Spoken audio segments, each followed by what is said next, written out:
The last transmission. The deep black of space was quiet that night, quiet in the way only the void could be. Keller, a young alien navigator, sat at his console in Station Delta 4, guiding cargo ships through the edge of the Orion Arm. It was a slow shift. The screens showed nothing but empty space, cold and endless. Then, a sound cut through the silence. A strange voice, low and steady, crackled through the comms. "Earth is off limits, declared a dead zone. Do not enter." Keller froze. The words repeated again and again, always in the same calm human tone. He had heard many distress calls in his life. Panicked shouts, screams for help, even final messages from ships about to be destroyed. But this wasn't like those. This voice wasn't asking for help. It was giving an order. The transmission played on a frequency no one used anymore. Old, forgotten, almost as if it came from another age. Where is it coming from? Keller muttered, tapping the console. His station partner, a bored reptilian named Vriss, glanced over. "Forget it. That's just old human junk. It bounces around deep space sometimes. Harmless." But Keller didn't believe that. The voice felt alive. It wasn't distorted like ancient recordings. It was too clean, too sharp, as if the speaker was talking right now. He opened the signal's coordinates. His jaw tightened. The origin was Sol System. Earth. Nobody went there. Nobody dared. For over 500 years, the galaxy had whispered about the planet. Some called it cursed. Others swore it was guarded by ghost fleets that shot down anyone who entered orbit. The official galactic map marked it as Dead Zone 07, no entry. Keller leaned back in his chair. If it's abandoned, why warn people to stay away? Vriss shrugged. Because humans like drama. He smirked, showing sharp teeth. Besides, they're extinct. Everyone knows that. But as Keller watched the signal repeat for the 20th time, he noticed something chilling. The voice didn't sound old at all. There was no static drift, no decay in the signal. It was live. And then the message changed. "You are being watched." Keller's heart slammed against his chest. He checked the console again. No ships were near them. The station's sensors were clear. But the voice kept speaking. "Your vessel is within warning range. Turn back now." "This isn't funny," Keller said, standing up. "Who's sending this?" Vriss frowned and scanned the signal too. His scales darkened in unease. "It's still from Sol. Same source. But Keller, that system's supposed to be silent. No active beacons. No power." Before Keller could answer, a blinking alert aired on the console. "Incoming file." They opened it. A grainy image of a starship drifting in space. Its hull was torn open, but there were no scorch marks, no signs of a battle. The ship's name was still readable. Ardent Dawn. Vriss whispered, "That's a mining ship. Vanished 50 years ago." Suddenly, more images flashed on screen. Wreckage after wreckage, all in the space around Earth. The ships were from dozens of species, different years, different designs. But every one of them was the same. No signs of weapons fire. Just empty, like the crews had simply vanished. Then the voice returned. "Earth is off limits. Declared a dead zone. Do not enter." The comms went silent. For a long moment, neither of them spoke. Finally, Keller said, "I need to know what's there." Vriss's eyes widened. "You're not serious." "No one comes back from the dead zone." "That's what they say," Keller replied, his voice low. "But someone is talking from Earth. Someone alive." He downloaded the signal data to his personal drive. In the corner of the console, the image of the Ardent Dawn still floated, its empty corridors calling to him like a whisper in the dark. Outside the station, the void looked calm again. But Keller couldn't shake the feeling that something in the darkness was watching him, and that if he went looking for Earth, it would be waiting not far away. In the shadow of a blue and green planet, no one dared approach, an ancient defense. Satellite turned slowly toward Station Delta 4, its sensors locked on, and deep within its eye core, a single word lit up in red: target. Forbidden orbit. Keller's hands shook as he secured the stolen signal data inside his personal datapad. He knew this was madness.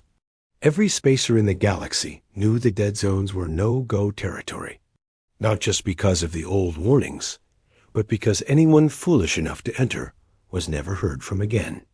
Still, that voice wouldn't leave his mind. It was calm, firm, human. Alive. 2 days later, Keller stood on the loading ramp of a battered cargo ship called the Scythe. Its captain, a scarred insectoid named Jer, didn't ask many questions, which was exactly why Keller had chosen him. "You're paying triple hazard rates," Jer clicked, his mandibles flexing. "And if your little adventure gets us flagged, I'm dumping you in an escape pod before we cross any dead zone borders." "Fine," Keller said, stepping aboard. "Just get me to Sol." The trip was uneventful at first. Stars slid past the viewports in silent streaks. But the closer they came to the Sol system, the more tense the crew became. Conversations grew. Short. Jokes stopped. Even the ship's engine seemed quieter, as if it didn't want to disturb the darkness ahead. On the 4th day, they crossed the outer boundary buoys. The old machines were ancient, floating like rusted bones in the void. Their lights still blinked, powered by some long-forgotten energy source. Then, the comms crackled. The voice returned. "You are entering restricted space. Earth is off limits.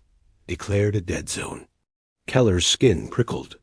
It was the exact same tone, the same calm authority as before. But now the message was aimed directly at them. The crew muttered nervously. Jer's antennae twitched. "We shouldn't be here." Before Keller could answer, the buoy lights changed from dull yellow to deep red. The moment they crossed the final boundary, the ship's sensors exploded with warnings. Dozens of power readings lit up across Sol's outer edge. They weren't random. They were tracking them. "What is that?" Keller whispered. Jer tapped the screen. "Satellites. Hundreds, maybe thousands. All moving into position." The crew froze as the main view screen lit up with an image of Earth. Blue oceans, white clouds, green land. It looked alive. Healthy. Not the ruined husk the galaxy believed it to be. Impossible. Keller breathed. Then, as they approached orbit, the strangest thing happened. Lights came on in one of the cities below. Skyscrapers glowed with white and gold patterns, like the heartbeat of a sleeping giant. "Cities don't turn themselves on," one crew member muttered. "Something lives there?" A sudden ping came from the scanners. A heat signature in the middle of that city. Not mechanical. Biological. Keller stared at the readings. "That's a living being. On Earth." Before anyone could react, the warning voice returned. Only now, it wasn't calm. "Leave, now." A moment later, something massive appeared. In orbit above them. It wasn't a ship. It was a weapon. A huge metallic ring, slowly rotating, with beams of energy crackling inside. The crew gasped. Jer slammed his clawed hand on the controls. "That's an orbital rail cannon, and it's aimed at us." Keller's heart raced, but his eyes were locked on Earth below. For the briefest second, he swore he saw movement on one of the rooftops. A figure, standing still, watching them. And then the voice returned one last time. "You have 30 seconds. The city that breathes. The Scythe descended through the thick white clouds. No one on board spoke. The sound of the engines was the only thing keeping Keller from believing they were already ghosts. When the clouds broke, the crew fell silent for another reason. The city below was not a ruin. It was perfect. Towering glass structures reached toward the sky, their surfaces gleaming in the sunlight. Roads stretched for miles, clean and unbroken. Green parks dotted the cityscape, trees swaying gently in the wind. But there were no people, no traffic, no sound. The ship landed in what looked like a vast plaza. The smooth stone beneath them had no cracks, no dust, not even a single fallen leaf. Keller stepped down the ramp first. The air hit him like a shock. It was fresh, crisp, too fresh. "This place is alive," he whispered. The others followed, their footsteps echoing unnaturally loud in the open space. The sound bounced back from the surrounding buildings as if the city itself was listening. Somewhere far down the street, a single traffic light flickered from red to green. And back again. There were no cars. No power grid that should still work after centuries. Yet something was running the city. They split into pairs to search the area. Keller walked along the main avenue, passing shops with clear glass windows. Inside, shelves were neatly stacked, books, clothes, tools. Everything was in place. It was as if the city had been frozen in time. Then he heard it. Footsteps. He turned sharply, but the street was empty. The sound continued, slow, deliberate. From somewhere behind him, "Chair?" He called. No answer. The noise stopped. Then, from the shadow of a nearby alley, something moved. At first, Keller thought it was a trick of the light. But then it stepped forward, a drone shaped like an ancient Terran hawk, its wings made of sleek black metal, its red eyes locked. On him. The machine tilted its head. Then, in perfect, accentless alien speech, it said, "You should not be here." Keller's breath caught. He'd heard machines talk before, but never with such intent. "Who sent you?" he asked. The drone didn't answer. Instead, it spread its wings and leapt into the air, gliding down the street. He followed. The path took him deeper into the city, past plazas and fountains that still flowed with water. The sound of the streams echoed strangely, as if amplified by hidden speakers. Finally, the drone stopped on a rooftop ledge above him. It looked down and spoke again, turned back. Before Keller could ask another question, he heard something else, a faint hum behind him. He spun around and froze. Figure stood at the end of the street, tall, broad-shouldered, wrapped in a long coat that fluttered in the wind. And though the sunlight was behind them, Keller could see the outline of a human face. The figure didn't move, didn't speak, just watched him. A shiver ran down Keller's spine. This wasn't supposed to be possible. Humans were gone, extinct. But then the stranger stepped forward, and the hum grew louder, coming from a small device at their belt. The drone above Keller let out a sharp cry, then flew to perch on the figure's shoulder. The human raised their head, their eyes locked on Keller's. "You've made a mistake." Asterisk. The last human sentinel, the human, walked toward Keller with slow, steady steps. The long coat swayed with the wind, and the sun caught a faint glint of metal at her side. She stopped, just a few meters away. Up close, Keller could see her clearly. Sharp, steady eyes, a face weathered by years, but still strong. A streak of white ran through her dark hair. The hawk-like drone perched silently on her shoulder, its red eyes never leaving Keller's. "Who are you?" Keller asked, trying to keep his voice calm. Her gaze didn't waver. "Captain Mara Vance, Earth Defense Command." Keller blinked. "That doesn't exist anymore.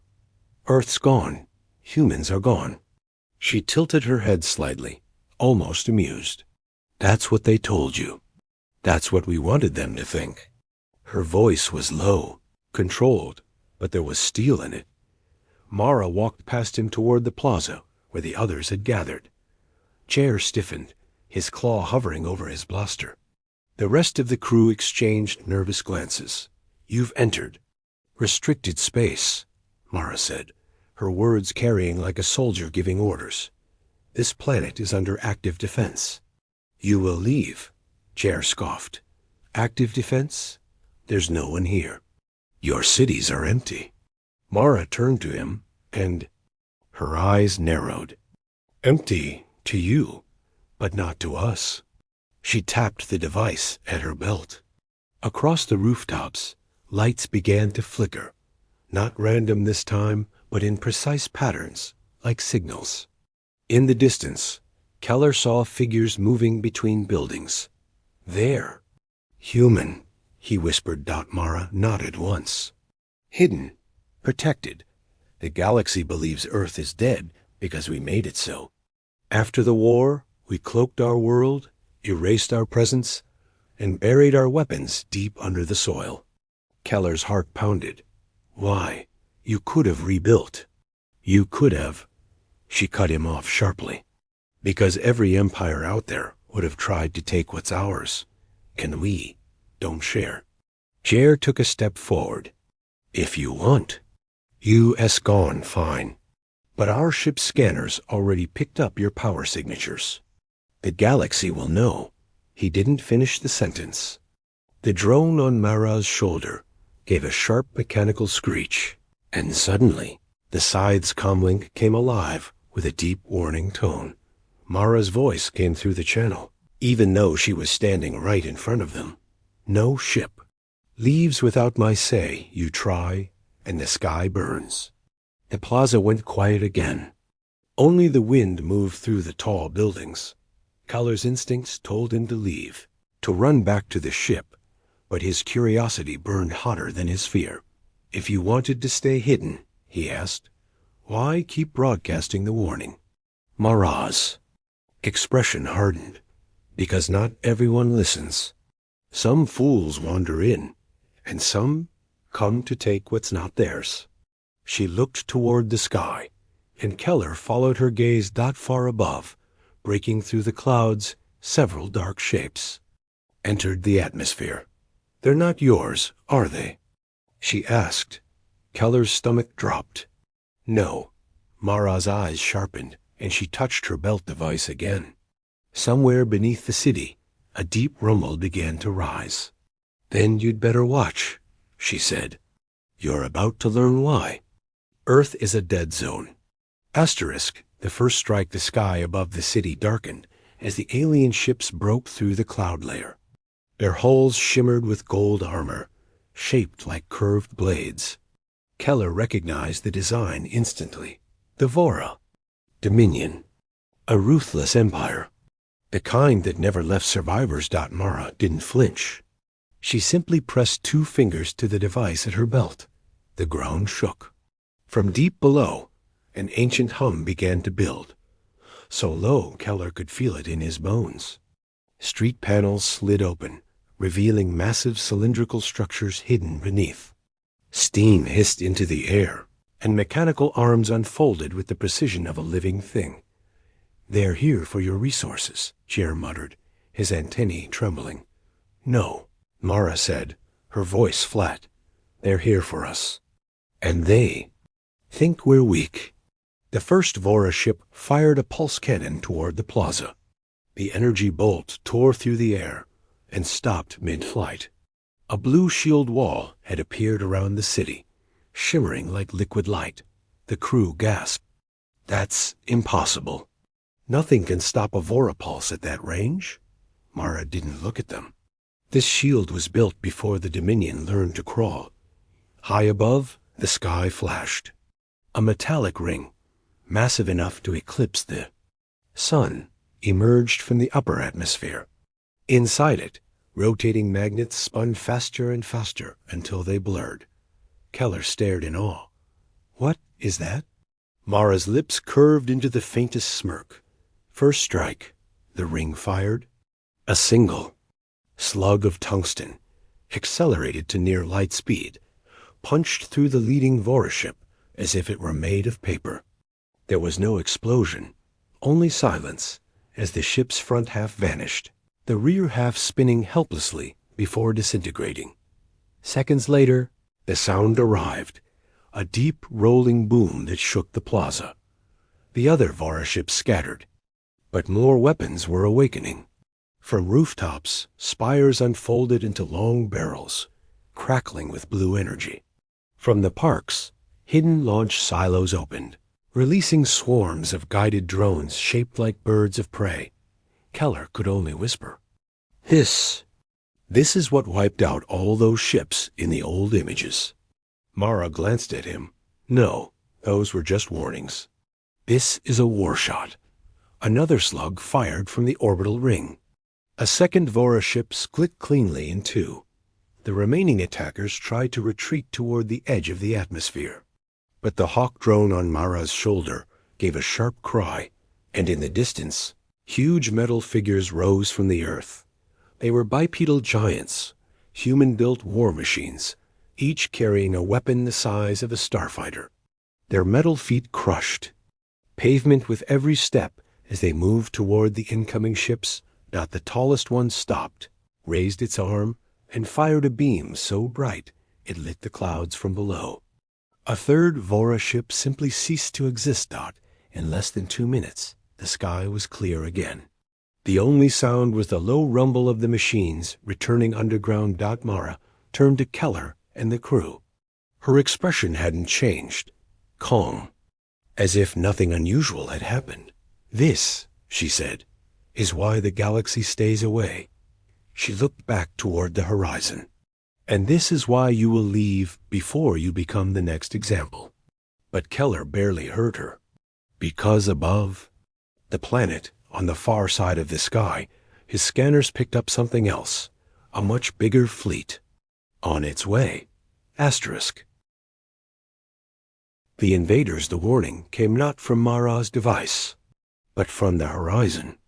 A faint red glow shimmered in the upper atmosphere, growing, stretching, until it became hundreds of burning streaks descending through the clouds.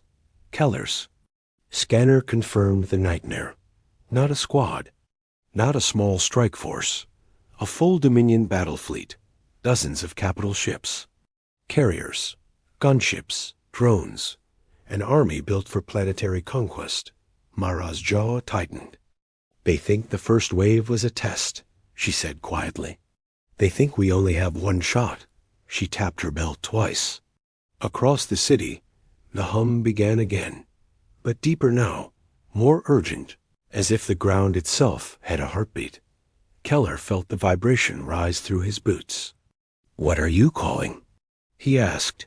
Mara's eyes stayed fixed on the sky. Everything. The clouds split as the Dominion fleet emerged in perfect formation, like a wall of metal blotting out the sun. Their weapons arrays glowed deep, killing. Orange. Then the city answered. From the oceans beyond the coastline. Massive shapes surfaced, steel fortresses rising from the deep. They were bristling with launch tubes and rail batteries, water streaming from their armored sides. From the mountains to the north, carrier drones shot into the sky, unfolding like silver origami into attack craft. The orbital ring above the planet pulsed with white light, but this time it didn't fire one slug. It fired 5, each guided by precision AI, each hitting a different target before the Dominion fleet even opened fire. The results were devastating. 5 capital ships turned into spinning debris in the first 10 seconds. The Dominion returned fire, their beams slamming into the shield wall that wrapped around the city. The shield didn't just hold. It absorbed the energy, growing brighter, hotter, until arcs of blue lightning snapped across its surface. Keller couldn't believe what he was seeing. This isn't defense. This is slaughter. War ends faster that way, Mara replied, her voice flat. The giant bipedal machines returned, emerging from beneath the plazas, parks, and even beneath the streets. They moved with terrifying coordination, their targeting systems locking onto the largest. Dominion ships. One machine lifted a cylindrical weapon on its shoulder, a sun cannon, and when it fired, the air itself seemed to tear. A carrier. At the edge of the fleet erupted into a glowing sphere before disintegrating into ash dot, but the Dominion was relentless. They released swarms of hunter drones, black, needle-like ships darting between the bigger craft. Hundreds of them slammed against the shield, chipping at its surface. Mara's hawk drone let out a harsh cry, and from the rooftops, small autonomous defense turrets unfolded, each one spitting streams of molten plasma into the sky. The hunter drones lit up like falling stars. Still, one Dominion destroyer managed to break through the shield's upper edge, diving toward the city at full speed. Mara didn't move. The giant nearest the plaza simply reached out and caught the ship in midair. Keller's mouth fell open. The machine crushed the destroyer's hull as easily as crumpling paper, then hurled it back into the sky, where the orbital ring's next shot turned it into dust. Silence fell again. The Dominion fleet, what remained of it, retreated beyond the clouds, vanishing into hyperspace without another shot fired. Keller stood frozen, the smell of scorched air heavy around him. Mara finally looked at him. "Now," she said quietly, "do you understand why the galaxy calls this a dead zone?" But in Keller's gut, he knew something worse.